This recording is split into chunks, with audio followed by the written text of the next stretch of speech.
It's not very common to hear a parent say that they have a favorite child, or at least not openly. But in today's lesson, we're talking about Joseph, who was a clear favorite of his father, Jacob.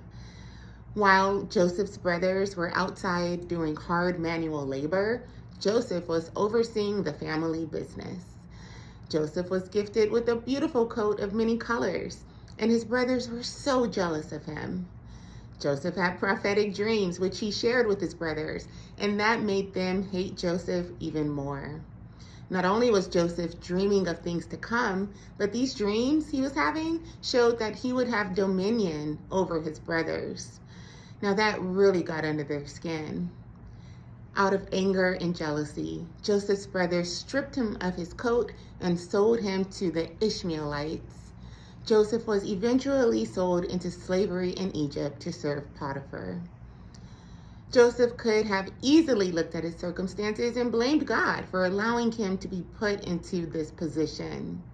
But instead, he chose to honor God in spite of the horrible situation. It's far too easy for us today as believers to allow the pits that we're in to cause us to throw pity parties for ourselves. We can blame everyone around us for the adverse positions that we're in. Sometimes it truly is the other people's wrongdoings that have placed us in these unfavorable situations, but sometimes it's because of our own choices. Whatever the cause, it is how we respond that either glorifies God or glorifies the negative situation.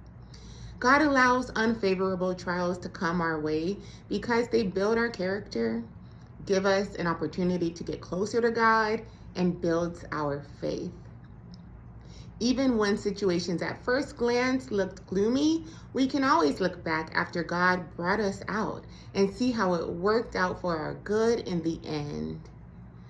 Now, while in Egypt, things started to look up for Joseph. Because of his integrity, Potiphar gave him a leadership role and he cared for Potiphar's business.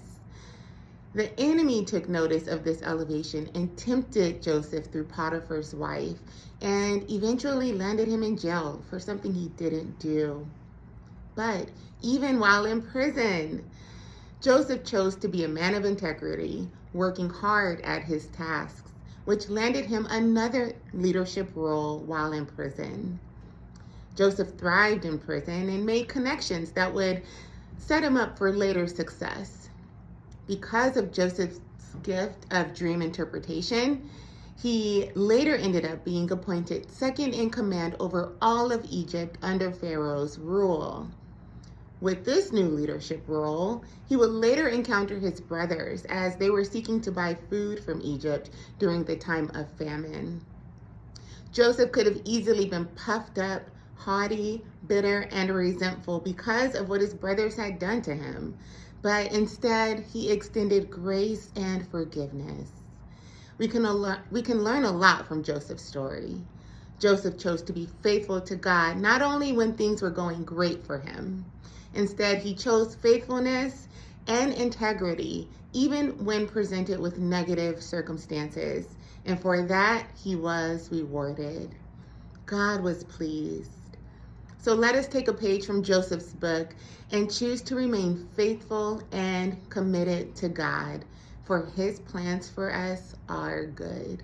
God bless you.